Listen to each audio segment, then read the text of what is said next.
कल राज्यसभा में राष्ट्रीय जनता दल के सांसद मनोज झा ने जो बातें कही उस पर अब देशव्यापी चर्चा चल रही है। सबसे खास बात है, और हमने ऐसा महसूस किया कि मनोज झा ने सदन में जो कुछ बोला उस पर केवल एक पक्ष नहीं बल्कि दोनों पक्ष सहमत है, और सोशल मीडिया पर इस प्रकार का एक माहौल भी देखने को मिल रहा है। सबसे खास बात है कि मनोज झा ने जिस राइट टू हेल्थ की बात सदन के अंदर रखी उससे सिर्फ किसी एक पक्ष को फायदा नहीं पहुंचने वाला है, बल्कि उससे तो पूरे भारत के नागरिकों को फायदा होगा। कहने का मतलब है कि मनोज झा ने सदन के अंदर जिन बातों को रखा वह सिर्फ किसी एक क्षेत्र विशेष या फिर किसी एक वर्ग विशेष के लिए नहीं था, बल्कि उन बातों को हर क्षेत्र के लोग और हर वर्ग के लोग अपने आप से जोड़ पा रहे हैं। और यही कारण है कि उनका राज्यसभा में दिया गया भाषण सोशल मीडिया पर जबरदस्त तरीके से वायरल है। उन्होंने जिस राइट टू हेल्थ की बात की है, आज हम सबसे ज्यादा उसी के बारे में चर्चा करेंगे। हम समझेंगे कि आखिर राइट टू हेल्थ मिलने से क्या व्यापक बदलाव आ सकता है। हम भारत के सर्वोच्च न्यायालय की उस बात का जिक्र करेंगे जिसमें सर्वोच्च न्यायालय ने कहा था कि राइट टू हेल्थ भारत के नागरिकों का मौलिक अधिकार है।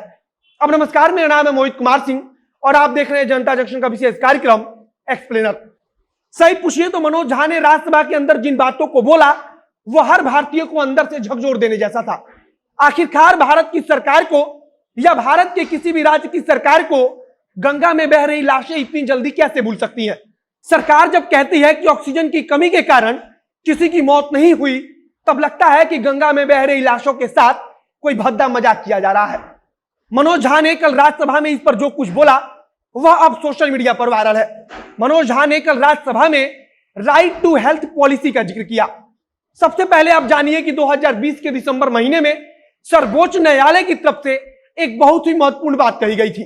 देश के सर्वोच्च न्यायालय ने देश की सरकार से कहा था कि सभी नागरिकों के लिए सस्ते इलाज की व्यवस्था होनी चाहिए, और इसी कड़ी में बातचीत करते हुए सर्वोच्च न्यायालय की तरफ से नागरिकों के स्वास्थ्य को मौलिक अधिकार बताया गया था। सर्वोच्च न्यायालय की तरफ से एक अहम टिप्पणी करते हुए कहा गया कि संविधान का अनुच्छेद 21 इस बात की गारंटी देता है कि देश के नागरिकों के मौलिक अधिकार में राइट टू हेल्थ शामिल है।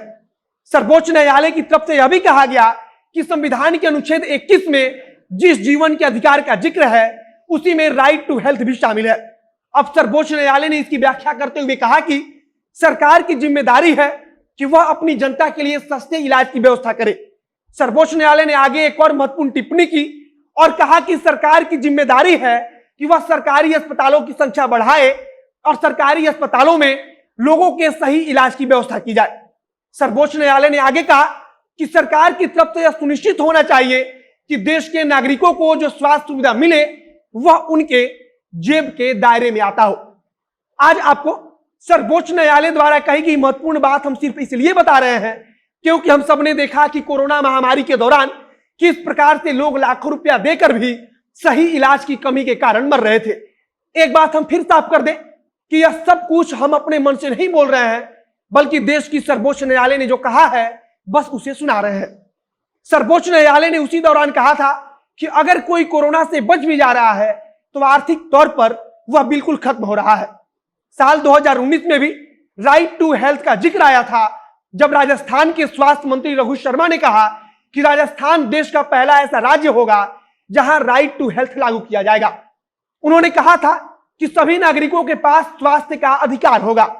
अब आते हैं हम 2021 में। राजस्थान सरकार की तरफ से 2021-22 के बजट में इस चीज का जिक्र किया गया कि राजस्थान में Rajasthan model of public health लागू होगा। यहां पर राजस्थान सरकार द्वारा एक महत्वपूर्ण टिप्पणी की गई थी। राजस्थान सरकार की तरफ से कहा गया कि इसी योजना के तहत आगे राइट टू हेल्थ बिल लाया जाएगा। इस बारे में चर्चा करते हुए राजस्थान के मुख्यमंत्री अशोक गहलोत ने कहा कि आने वाले समय में हम स्वास्थ्य के अधिकार का बिल लाने वाले हैं जिसके तहत राज्य के हर परिवार को 5 लाख रुपया का बीमा उपलब्ध कराया जाएगा। राजस्थान सरकार की तरफ से एक और बड़ी बात कही गई जिसमें कहा गया कि आने वाले समय में यूनिवर्सल हेल्थ कवरेज लागू किया जाएगा जिसके लिए 3,500 करोड़ का बजट प्रस्तावित है। यहां हम इस चीज का जिक्र करना चाहेंगे कि राइट टू हेल्थ का साधारण सा मतलब यह होना चाहिए कि अगर देश के किसी भी नागरिक को स्वास्थ्य सुविधा की जरूरत पड़े तो सरकार उसे मुफ्त में या फिर सस्ते दर पर उपलब्ध करा पाए। जब हम यहां राइट टू हेल्थ का जिक्र कर रहे हैं तो हमें राइट टू एजुकेशन जैसे शब्दों पर भी ध्यान देना चाहिए। जिसके लिए सरकार सालों से प्रयास कर रही है, लेकिन अभी भी भारत में लाखों बच्चे शिक्षा से दूर है। कहने का मतलब है कि अगर सरकार राइट टू हेल्थ पॉलिसी लाती है तो उसे इस बात पर सबसे ज्यादा ध्यान देना होगा कि कैसे अंतिम व्यक्ति तक इस योजना को पहुंचाया जाए। फिलहाल राइट टू हेल्थ को लेकर काफी चर्चा चल रही है। राजद के सांसद मनोज झा ने सदन में जिस प्रकार का भाषण दिया उससे देश का लगभग हर तबका प्रभावित है और सहमत भी है। मनोज झा ने कल गंगा में बह रही लाशों से माफी मांगने का भी जिक्र किया और कहा कि हमें आने वाली पुश्तें कभी माफ नहीं करेंगी। इस वीडियो को हम यही समाप्त करते हैं।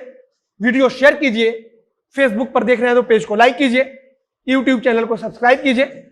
मिलते हैं फिर बहुत जल्द अगले वीडियो में। कैमरे के पीछे खड़े हैं फ्यूचर रसिया और मैं मोहित कुमार सिंह। बहुत बहुत धन्यवाद।